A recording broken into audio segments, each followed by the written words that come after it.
భారత్ పాకిస్తాన్ సరిహద్దుల్లో మరొకసారి యుద్ధం మేఘాలు కమ్ముకుంటున్నాయా?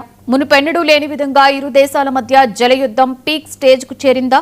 అవుననే అంటున్నాయి అంతర్జాతీయ పరిణామాలు. పహల్గాం ఉగ్రదాడికి ప్రతీకారంగా భారత్ ప్రయోగించిన ఆపరేషన్ సింధూర్ అస్త్రం ఇప్పుడు పాకిస్తాన్ గుండెల్లో వణుకు పుట్టిస్తోంది. దశాబ్దాలుగా పాకిస్తాన్ దాహార్తిని తీరుస్తున్న సింధు నది నీటిని భారత్ తాత్కాలికంగా నిలిపివేయడంతో ఇస్లామాబాద్ ఉక్కిరిబిక్కిరి అవుతోంది. ఈ క్రమంలోనే రావల్పిండిలోని పాక్ ఆర్మీ హెడ్ క్వార్టర్స్ లో జరిగిన కమాండర్ల అత్యవసర భేటీ ప్రపంచవ్యాప్తంగా సంచలనం రేపుతోంది. నీటి మళ్లింపును యుద్ధ చర్యగా ప్రకటిస్తూ పాక్ ఆర్మీ చేసిన శపథం సంచలనాన్ని సృష్టించింది.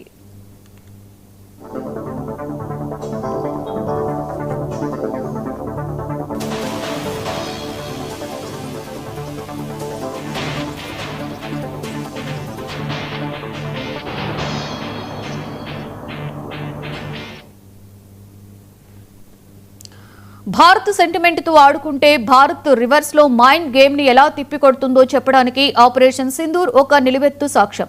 పహల్గాంలో మన జవాన్ల రక్తం చెందించిన ఉగ్రవాదులకు వారిని పెంచి పోషిస్తున్న పాక్ సైన్యానికి బుద్ధి చెప్పేందుకు న్యూఢిల్లీ వ్యూహాత్మక అస్త్రాన్ని ప్రయోగించింది.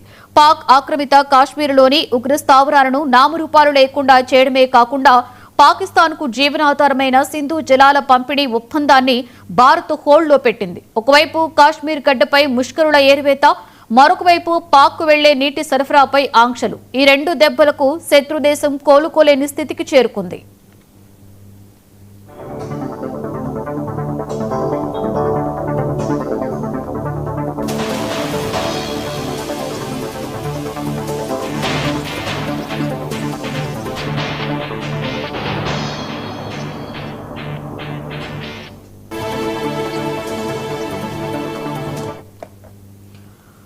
ఢిల్లీ నుండి వస్తున్న పొలిటికల్ ప్రెషర్ ను తట్టుకోలేక Pakistan army chief general Asim Munir రంగంలోకి దిగారు. రావల్పిండిలోని సైనిక ప్రధాన కార్యాలయంలో 276వ కార్ప్స్ కమాండర్ల భేటీ అత్యంత ఉత్కంఠభరితంగా సాగింది.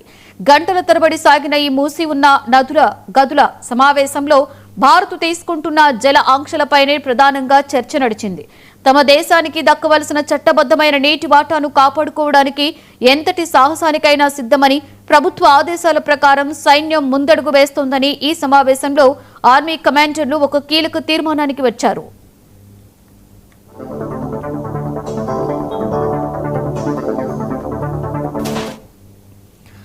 అయితే ఈ సమావేశంలో కేవలం తీర్మానాలతోనే సరిపెట్టలేదు పాక్ సైనిక బాసులు.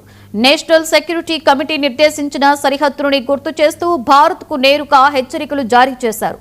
సింధు నది నీటిని ఆపడం లేదా వేరే వైపు మళ్లించడం వంటి చర్యలను తాము నేరుగా తమ దేశంపై జరిగిన యాక్ట్ ఆఫ్ వార్ అంటే యుద్ధ ప్రకటనగా భావిస్తామంటూ సంచలన ప్రకటన చేశారు. అంటే భారత్ కనుక నీటిని ఆపితే తాము సాంప్రదాయ యుద్ధానికి కూడా వెనుకాడబోమనే సంకేతాలను ఇవ్వడానికి పాక్ ఆర్మీ ప్రయత్నిస్తోంది.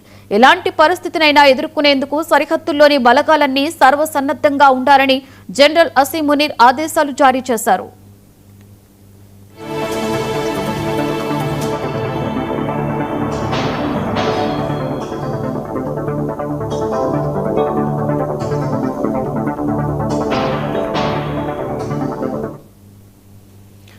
నిజానికి పాకిస్తాన్ ఇంతలా అల్లాడిపోవడానికి కేవలం భారత్ వైపు నుండి వస్తున్న ఒత్తిడి మాత్రమే కారణం కాదు.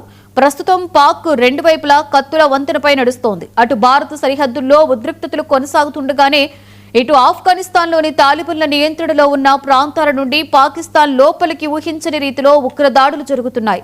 సొంతంగా పెంచి పోషించిన పాములే ఇప్పుడు పాకిస్తాన్ని కాటేస్తున్నాయి. ఈ అంతర్గత బాహ్య ముప్పులను కప్పిపుచ్చుకునేందుకు ఆపరేషన్ గజల్ లిల్ హక్ పేరుతో సరికొత్త రక్షణ వ్యూహాన్ని తెరపైకి తెచ్చింది. తాలిబన్ల ఉగ్రవాదాన్ని అణిచివేసే నెపంతో సరిహద్దుల్లో నిఘా వర్గాల దాడులను ఉధృతం చేస్తామని ప్రకటిస్తోంది.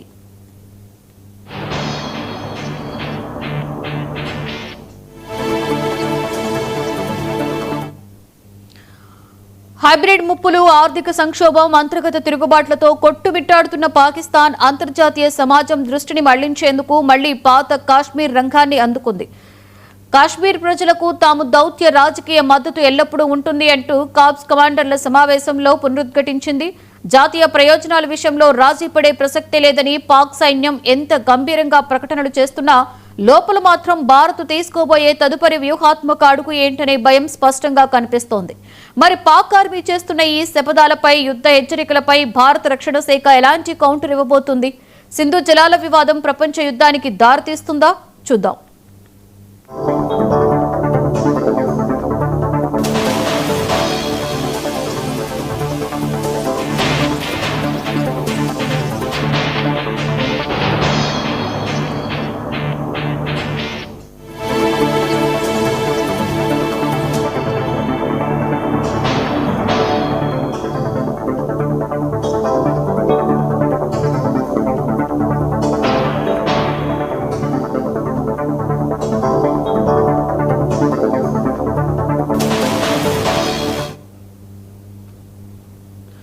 భోగాపురం అంతర్జాతీయ ఎయిర్పోర్ట్